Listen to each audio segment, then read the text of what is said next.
agenda, are there any changes? The only one we've got is we got the lettering incorrect under new business. We had pulled an item out and failed to correct the lettering, so after E, each item just needs to bump up one to F, G, H, and I to the end of the agenda. Alright, That is the only thing on the agenda, I believe, that needs to be corrected. alright, gotta get a motion to approve, So moved. second, Second. all in favor, say aye. Aye. Okay. Approval of minutes, January 15, 2026. One correction there, we said Mr. Kalos joined us by Zoom, somehow, and that is not true. He was actually here. He zoomed up here. He did Zoom up here, but, I did need to just make that correction. He was in person, not by Zoom. That is the only correction to the minutes that I'm aware of. Okay, Move to be approved as corrected. is there a second? Second. All in favor, say aye. Aye. Okay. No old business, so we'll move on to new business, public comment. Anyone here to make public comment? All right, customer requests. We have a couple, Mr. Chairman. I'll let David present those. Good afternoon. We had two customer requests in the past month, both from Lake of the Woods. The first being from 308 Confederate Drive. So staff received a letter from a customer, Miss Brooke Wilson. She's requesting a reimbursement for estimated excess sewer charges related to watering in 2025. Ms. Wilson actually has an irrigation meter with us, which is what we would typically use to do any offsets on sewer charges. It sits beyond the main RSA meter, and that's how we get the volume to subtract out for the sewer charges. Ms. Wilson didn't turn on that meter for 2025, so we didn't have the data to adjust her billing. What we do for some customers, this is existing policy, is we can offer a one-time exoneration for up to 3 months of excess sewer charges related to watering. Ms. Wilson hasn't started that process, but we could help her through that if the board sees fit in that case. So what she's requesting, is it in line historically with what has been over the last couple of years, or do you know?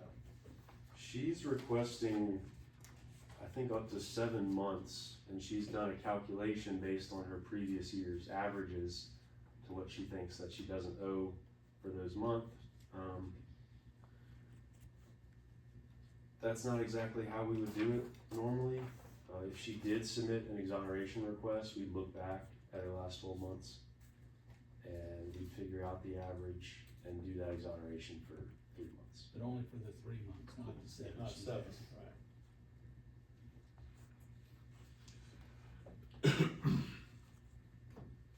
So the question is the board okay with offering her the 3 months, as opposed to, giving her the 7 month? Right.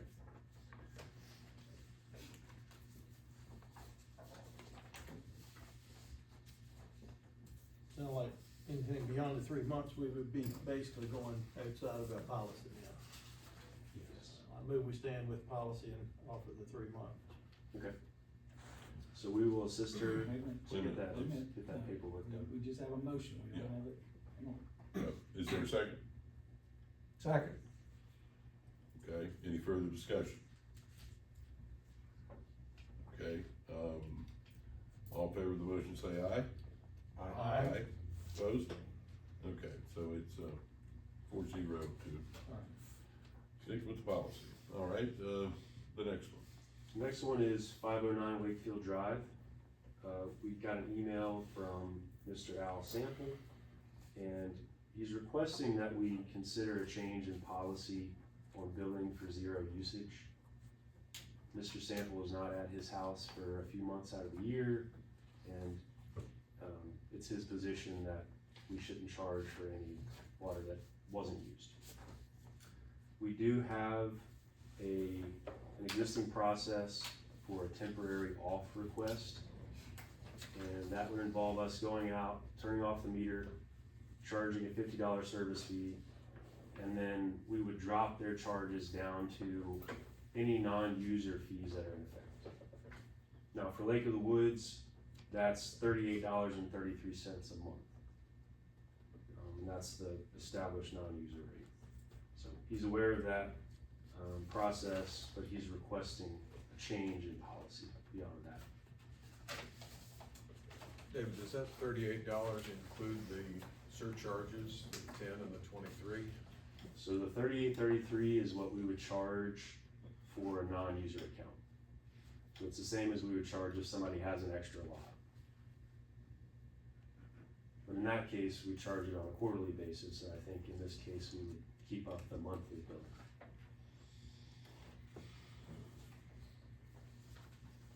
I think the policy that's in place is more than fair.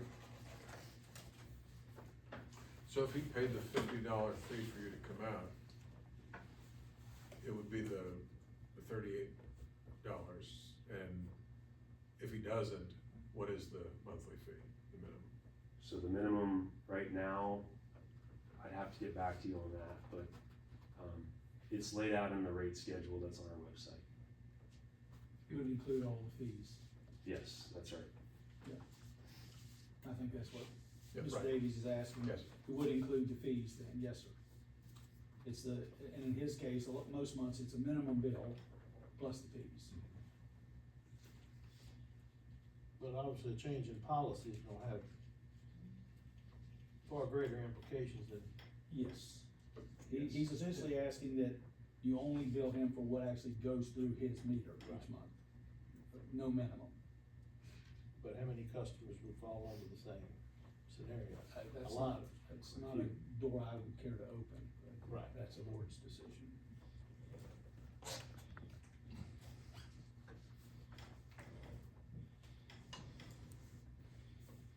So, So I think, do we have a motion from Mr. Elliott? I'll be glad to make the motion I that thought he did, maybe I misunderstood. we leave our policy as it is. Second that. okay, any further discussion? Okay, all in favor say aye. Aye. Opposed? All right. Okay, comments from the board. Mr. Chairman. Go ahead. I've now been on the board for 6 months. Tried very hard to follow the advice that I give my clients when I do nonprofit governance training, and that is to keep your mouth shut and your eyes and ears open for a period of time till you figure out what's going on, and I've tried hard to do that.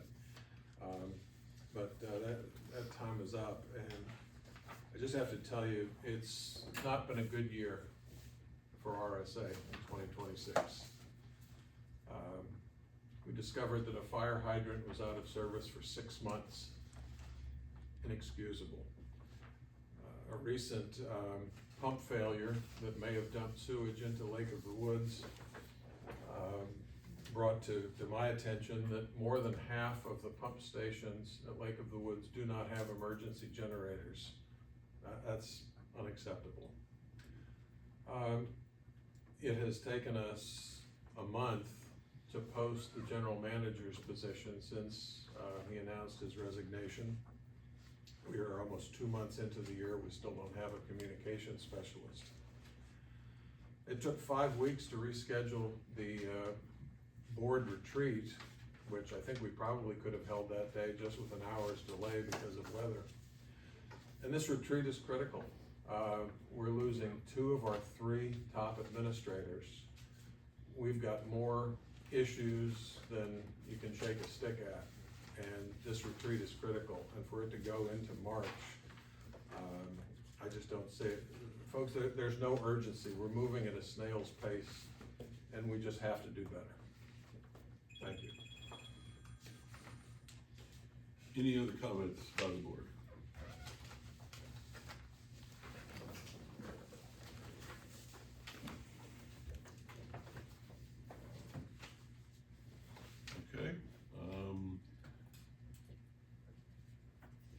Item D, defunding RFP funding RFP results presentation, Davenport. Copies there. Mr. Chair, members of the board, nice to see everybody. Kyle Louds with Davenport. Kind of talk from over here, if that's okay. So Ethan is handing out a book that we'll walk through.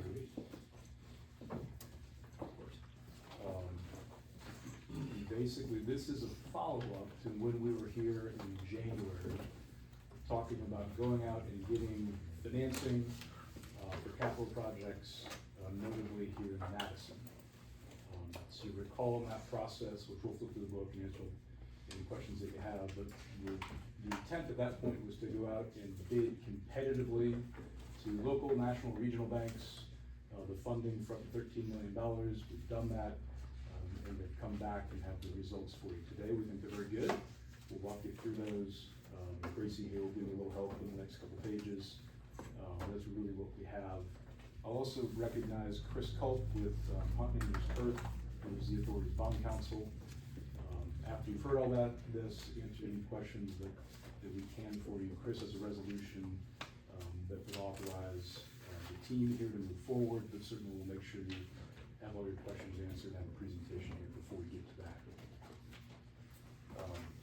So we'll start on page 2 of the book. Again, as a follow-up to the work we did in December and the early part of the calendar year, and also important to note, all of this is at the end of a planning process. So before we've gone out and solicited any funding from any outside banks, which we have, you recall, you as an authority did a rate study, did a planning process. So all of this is in accordance with that planning process that we've done.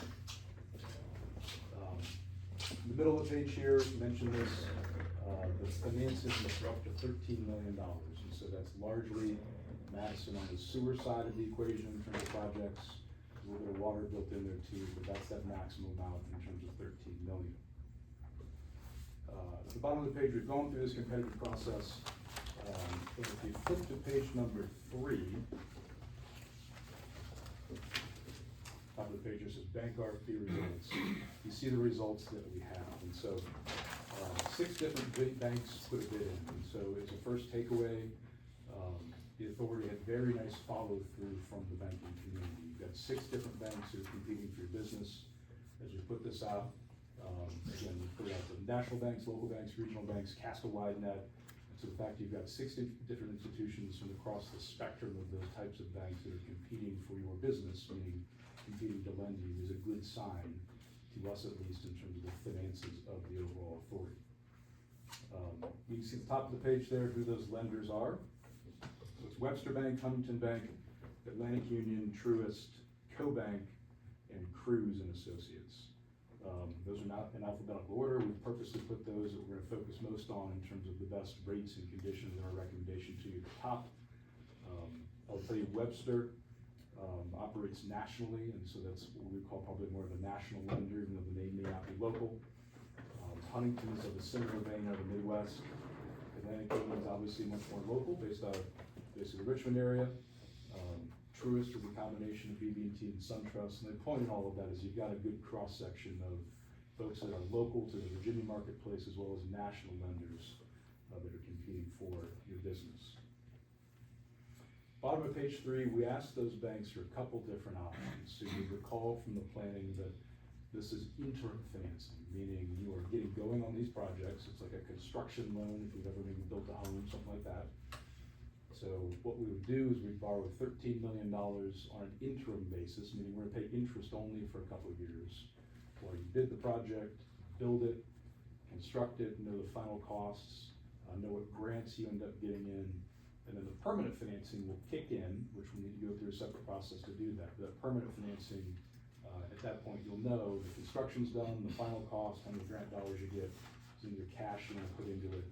And so this really is that first phase, which is the interim portion of it. Also, the bottom of the page here on page 3, we asked the banks really 2 different final maturity options, either 2 years or 3 years.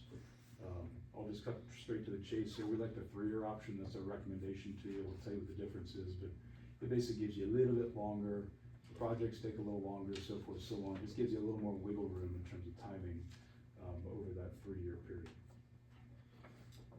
The left-hand side of the page, we did ask for a line of credit where you draw it down versus a fixed rate bond anticipation note. The bond anticipation note, which is a fixed rate, we borrow the money up front, actually looks a little bit better. So that's what we're gonna focus on the next couple of pages. So we'll flip the page to page 4. And getting to the recommendation, we've gone through all these bids here and certainly happy to do it. But our recommendation, based on the 6 proposals, is Webster's 3-year bond anticipation note. And so the reason for that is, number one, is a fixed rate for the whole full time period. So once this loan would close, we know exactly what that rate was, you know exactly what your payments are through the balance of this fiscal year into the next fiscal year. So you've got no risk in terms of rates moving up or down over that time period. It's fixed and locked in. Second point here, it is the lowest of the 3-year fixed interest rates. So that rate, which is in the middle of the page there, is a 363. You may recall from the planning that we did, we were planning on a 4 to 4.5% interest rate. So this is coming in at a fixed rate of 363, well below the planning estimates. And Gracie will show you how many dollars that is going to save in terms of interest costs over that time period. Third bullet point here is we've got some prepayment flexibility. So by virtue of the fact we're doing interim financing, we know we're gonna need to permanently finance some portion of this prior to final maturity. So we'd like to have some flexibility prior to the loan coming due to kind of work the timing and the structure of that permanent financing. And this loan would allow prepayment beginning in February of 2028. So you think about it right now, we're in February of 2026. You'd have 2 years to basically work your way through the projects, build it, construct it, know what the final cost is, and then in February of 28, effectively 2 years from now, with no penalty, we can pay this loan off and refinance it on a permanent basis, paid off with cash, and that's all without penalty. We also will have the ability to reinvest these monies. So one of the things we like about this particular structure is we're gonna borrow all $13 million up front, but we're gonna be able to reinvest that $13 million. There is a special program that Gracie will give you a sense of the interest rates on it. It's called the SNAP program. It's run by the state treasurer. It is specifically designed for local governments and state entities and authorities like yourself to invest tax-exempt bond proceeds and earn interest on it. And so the interest rate right now on that SNAP program is a 385. And so what we're gonna be able to do at closing, you're gonna borrow it at 363 and turn on and take those dollars and reinvest them at a 385. So you're basically covering entirely your interest cost on the loan with those earnings on the proceeds that you'll put into that SNAP program. So there's another reason we like that bond anticipation note structure, insofar as you'll be able to reinvest it in that state program. The security structure the bank asked for is exactly what we requested, which is in line with how you're structured as a pledge of your revenues, so that works within your existing legal framework. And so again, we like that Webster Bank bid for those reasons. Bottom of the page, just to kind of give you a sense of the other bids and where they were. Huntington put in a very nice bid. It would work in a lot of the same ways, the rate's just a little bit higher. So if the Webster bid is a 363, Huntington was a 384. So as a backup, if we needed it, we don't think we'll need it, but we always like to know what plan B is. Huntington could be a good plan B if for some reason we need it. We don't think we will, but just to kind of give you that sense. Atlantic Union, on an apples to apples basis, their rate was a 403, still very good, very competitive, just higher than 363, a little bit higher in terms of the fee side. And then Truist structure, just they're moving with the market. So we like the ability to lock in a known rate, lowest fixed rate we have, 3 years, reinvest the proceeds, and have prepayment flexibility basically at the very beginning of 2028.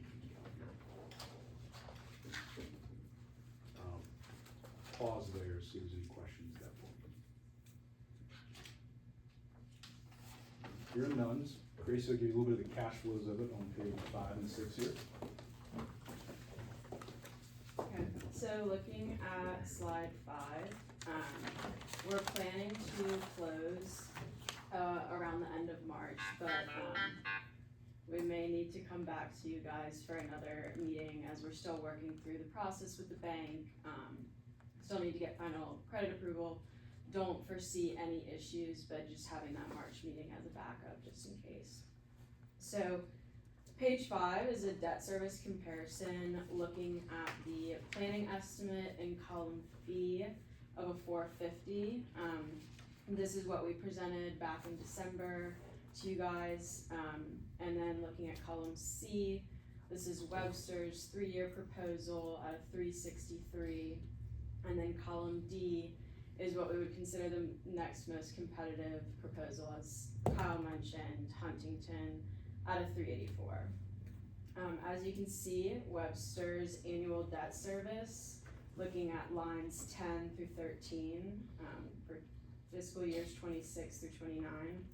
The annual debt service is about 20 to 30,000 less than Huntington's, and then 50 to 100,000 less than the planning estimate that we showed you guys back in December.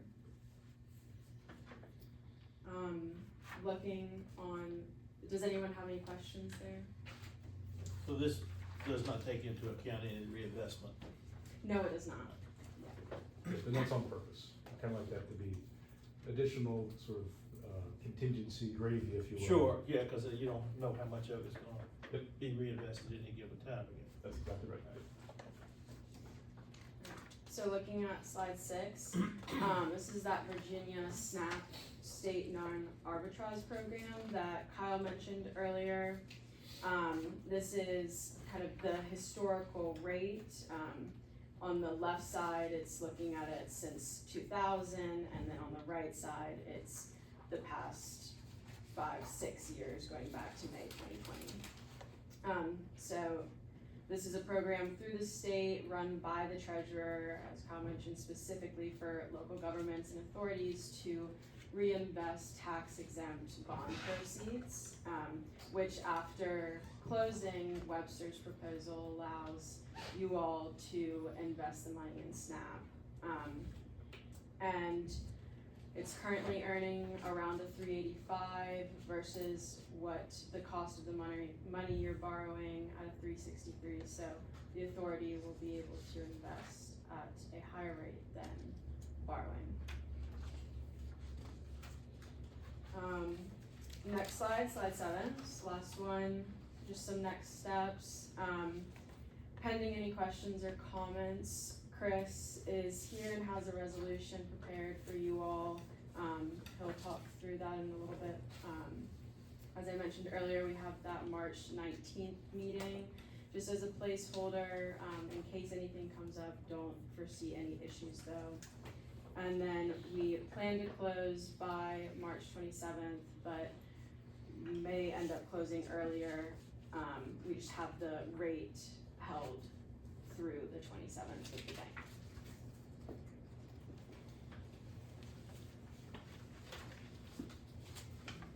So with that, we'd be happy to answer any questions in more detail, Mr. Chairman, as the board that would like to walk through.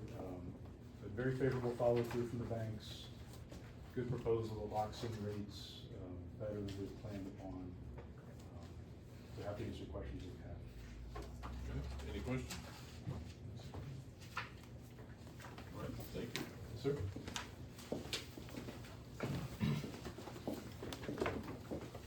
Mr. Chairman, members of the board, my name is Chris Colton, I'm Andrews Kirk of Richmond. I had the pleasure of serving as bond counsel for the RSA for my whole career, basically with Tim and then his predecessor. So appreciate the opportunity to be back before you.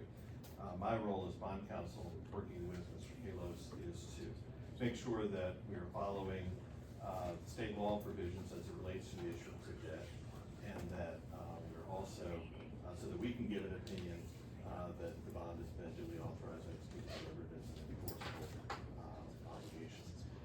And also following the federal tax rules as it relates to tax exempt bonds, and that we can then give an opinion at closing to the bank that interest on the bond is tax exempt.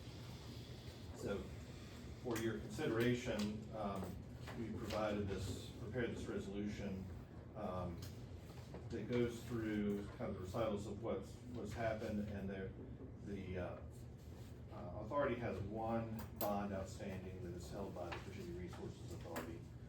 We would propose, and Webster would expect, that the new bond would be issued on a parity or equal basis with that existing bond, revenue bond. The recitals talk about the bid process and then the recommendation that Webster Bank be the winning bid. The resolution authorizes the issuance of the bonds and use of the proceeds for the project, authorizes the issuance of bonds within the parameters that the Webster Bank bid offered, and the interest rate referenced in section 3 of the resolution, as well as the term of this interim financing, this bond participation note financing. The resolution also goes through the sort of the standard provisions about execution delivery, what happens if the bond is mutilated or destroyed, and how to replace that. It includes provisions that relate to the arbitrage and the tax exempt provisions that are required to issue a tax exempt bond. Based on our work with the authority over the years, I mean, the purpose of this financing and the uses of the bond proceeds are all within normal governmental uses. We don't have any concerns that the authority can't meet the typical federal tax rules to make this tax exempt. The basic loan document that I believe was also circulated to you has is the bond purchase and loan agreement. This is your loan agreement with Webster Bank that we're proposing. The basic covenants in that financing, the loan agreement, we intentionally matched up to the provisions and covenants that are in the existing VRA financing agreements, so that we're not proposing from a managerial or administrative standpoint that the authority has to deal with different covenants or something contrary to what the authority is used to doing, and has made work with its past VRA deals. So the form of the loan agreement that the resolution approves as to form and delegates to officers to finalize and execute is going to match up basically with the existing financing agreement with VRA. So from an administrative standpoint, it should be seamless in that regard, following the same covenants. The resolution also, as Gracie mentioned, authorizes investment through the SNAP program, and then it approves the form of the bonds that's attached.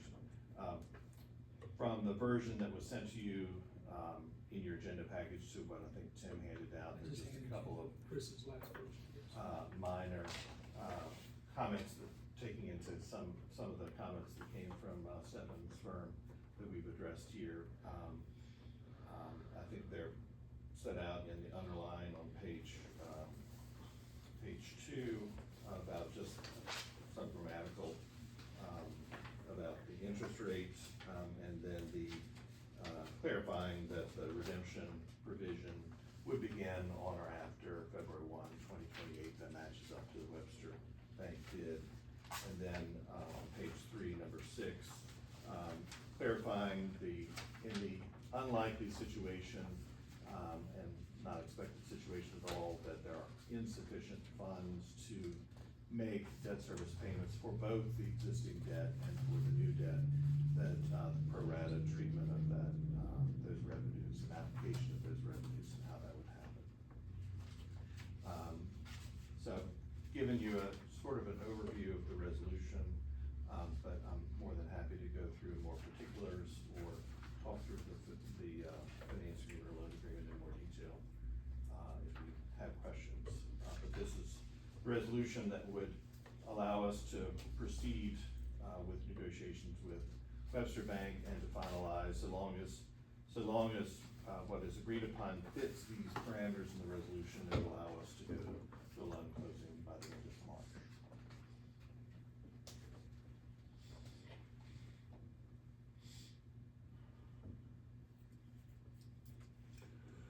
All right, any questions on any of that? I guess more so directed at Tim or David and staff. Do you all have anything to add or concerns or? No, I think that between the work that Davenport has put in and Chris has put in, I think this is as good as we'll ever get for the project we're gonna try to do, that we're going to do. Right. Stefan's firm has looked at it. No, I think this is as good as we'll get. And for my, it's been a couple months, can you, the cost estimates, put the projects for these, The main one was. The main one I know The main one was the is the sewage treatment plant, that was just under 9 million. right, We talked about extending the water main, through town coming north, right. and potentially a tank on. Tank was it, okay. On the other side of the road, and that would be about it.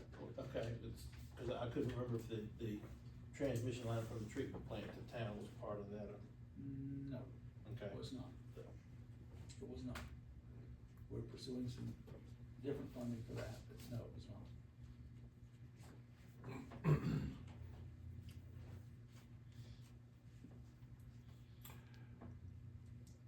Okay, any other questions?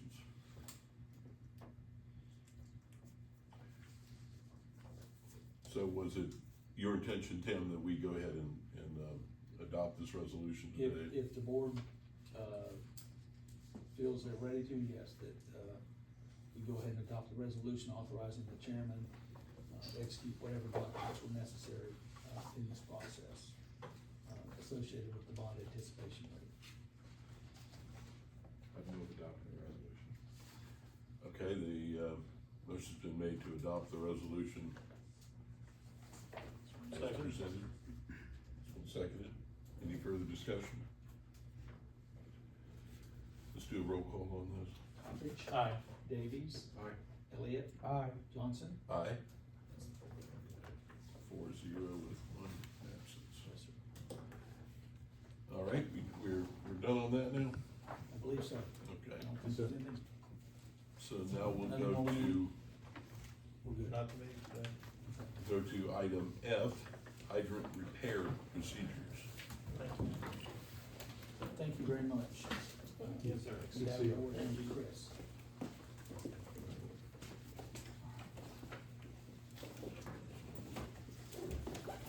David.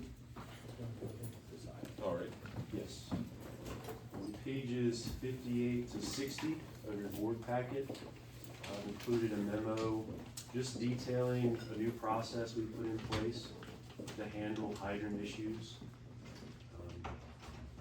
Obviously, it's important that we keep all of our hydrants functional. And we built the workflow in our new asset management software that's going to allow us to track this work. And more importantly, or equally as important, is to maintain visibility of that issue until the problem is fixed. So essentially the way this works, I won't go through everything in the memo. When we mark a hydrant as bagged in the asset management software, that does a couple things. It generates notifications for staff internally, and it also generates notifications for any contacts that the counties have given us to reach out to. And that goes in the form of an email. And it's gonna describe, it's gonna give an asset number that matches up with what's in our system. And it's also gonna give an address or the description of the location.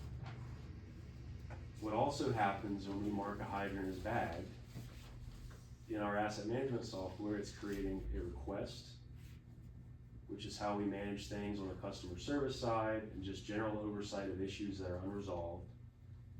And it's also creating a task, which is how we track work toward the asset, in this case the hydrant, and also how we log things like labor hours or materials used toward that particular repair.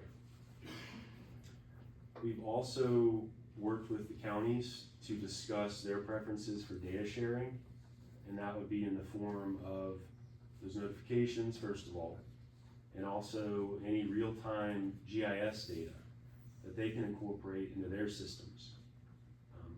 We have the ability to stand up a standalone dashboard on our end, but I think in both Orange and Madison County's case, they already have a system in place. So we wanna make sure that we're able to integrate with what they already have and are using right now. Beyond that, on page 60, which is the last page of that memo, we've just listed some internal standards that are part of our standard operating procedure related to hydrants. Those have already been disseminated to staff, and they're in effect currently.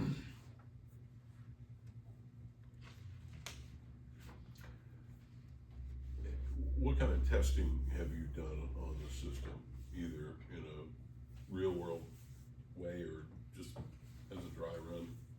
So we've run this through a couple times. We haven't done a dry run with the county notifications quite yet, because we're still working with them on who they want to give the notification. But we're fairly confident in this process. The benefit of our asset management software is we can do everything ourselves. Nolan has put a lot of effort into coming up to speed on how to set up these processes, but it's something that we can tweak as necessary going forward. How many hydrants does RSA have? Probably around 400, 450 total. And those are all in the asset management software currently. Does that sound about right, Noel? I think it's a little closer to 500, but yes, Better 450 to better 500. higher than lower, thank you, Noel. Now, we have quite a few though that have to be maintained. David, on that picture on page 60, there's a red dot and a blue dot. Yes. You tell me what those are? So of course I printed in black and white, so I think the blue dot is indicating one that's been bagged. And this is a screenshot of the dashboard that we have set up internally. And you can see it's listing the address, so that's a description of the location. It's listing the cartograph ID, which is the ID for that particular asset. Every asset in the system has its own ID. We've got an indication of bagged, yes or no. Again, the street is listed. And we also have a link to Street View. So if there is Google Street View data available, we can click that link and see a picture of it in real time.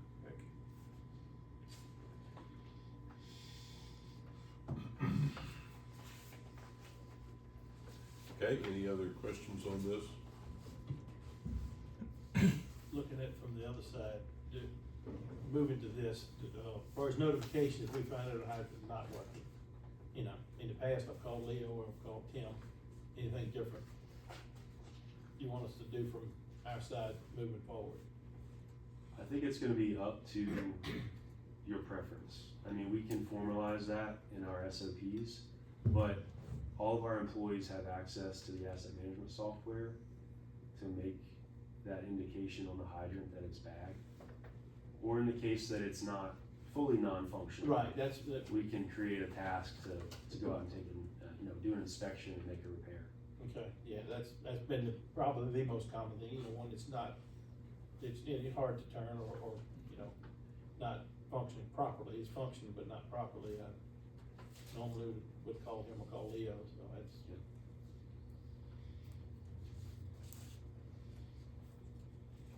Okay, anything else? Is there any procedure where these hydrants are checked periodically? So we aim to do it on an annual basis. And we've got an automation set up in the asset management software now to generate those tasks on an annual basis.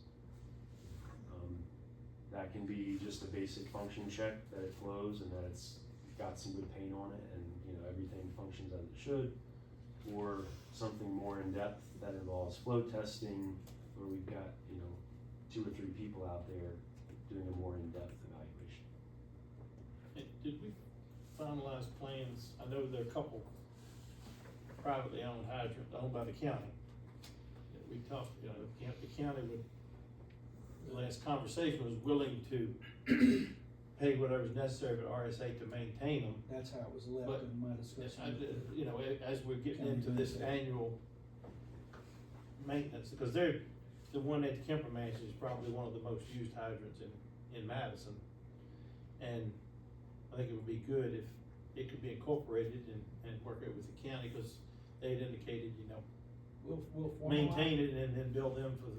Yeah, we can formalize that. The understanding we had with the county administrator was we would do the maintenance on it and invoice them for it. Right, okay, just to make sure that it's incorporated into this. Because those are privately owned by the county. But they don't have the staff to do it, and so we had made an arrangement where we would do it and bill them for the time on material. I think before the hydrants were repainted, they had reflective tape on them, the intent to make them more visible at night. Is there any plan to replace that? We could definitely look into doing that. Is that helpful? Honestly, here in Matt, I can speak for us, it's on, our hydrant's gonna show up on an iPad to us, so we know exactly where it is when we're pulling up. All of them are in a layer on our response software. Wonder if that's true for Orange or Lake of the Woods Fire. I think they use a different vendor, but I think it is because they actually had mapped out the ones in Woodbury Forest, which is in Madison, and gave us a copy of the GIS data to put in our system. So I think they use the same thing, and it, you know, when you get a call to, you know, a particular address, it tells you how many feet it is to the nearest hydrant and where it's located, so. So a better answer to your question would be we'll defer to the fire departments in the Yeah, I county. think it's probably not as important as it would have been prior to. Well, the GIS map. person that raised this has been around a long time, so, he remembers a time when they Right. had trouble finding a hydrant at Mhm. night, but that could have been 30 years ago. Right. Okay. Okay, the board doesn't need to vote on this, right? This is No, just an this was internal, informational for the board. internal, process. Thank you, Chris. Correct. That's great. Item G, general manager report. Very brief today, as has been mentioned, the board retreat, as you can see on page 61 in your agenda packet, will be Tuesday, March 3rd at the Orange County Airport Terminal Building in their conference room beginning at 9 o'clock. Lunch will be provided. An update from DEQ on drought monitoring. They have actually expanded the warning advisory to now include 39 counties and 16 cities from what was 22 and 13. And have maintained the existing drought watch for another 44 counties, 15 cities. They have moved the northern Piedmont region, which we're in, into the drought watch, from drought watch to drought warning. So that drought warning advisory is just intended to increase our awareness that there's always the potential onset of a drought later this year if we don't get rainfall. I'll think about that every step in 3-inch mud that I take to field that horse this evening. Just remember that, sir, yes. I don't disagree with you, because I stepped through it too, but, and other than that, the last page of your agenda package is the January financials, and, given this 1 month into the year, those look normal for us this time of year. We're gonna have less water sales in the colder months, and hope for more water sales in the drier, warmer months to pick things up, but that looks about normal for where we're at this time of year. That is all I have today for that. All right, attorney report. I got one question. Oh. Where are we on as far as hiring the PI or communication officer? Well, we've re-advertised, the gentleman we had hired, just could not seem to make it to work. So that is re-advertised and we're looking to fill it. Attorney report. Just that, I've heard from the claims administrator of PFAS claims, that they are getting ready to release some additional adjusted base scores. This was last Friday, and typically after that, if there's gonna be additional payments, they come within a few weeks after that. So I don't have any more information because it's just vague, you get what you get. But we've done well so far, and I hope that we continue to get payments as they come. Okay, motion for closed session? We do have one, sir. I'll go ahead and read that and then ask, we'll put it in the form of a motion. A motion to enter into closed session at the regular meeting of the Board of Members of the Rapidan Service Authority on February 19th, 2026. I move that the Board of Members of the Rapidan Service Authority enter into closed session for the following pursuant to Virginia Code Section 2.2-3711, parentheses A, parentheses 1, 7, and 8 respectively. Discussion regarding the performance and resignation or retirement of the board's employee or associate manager, consultation with legal counsel, and briefings by staff members pertaining to probable litigation where such consultation or briefing in open meeting would adversely affect the negotiating or litigating posture of the board, and consultation with legal counsel regarding specific legal matters related to the foregoing items. If we could get that in the form of a motion. So moved. Is there a second? Second. All in favor say aye. Aye. Okay. In closed session. We will just keep that in here and we will have the form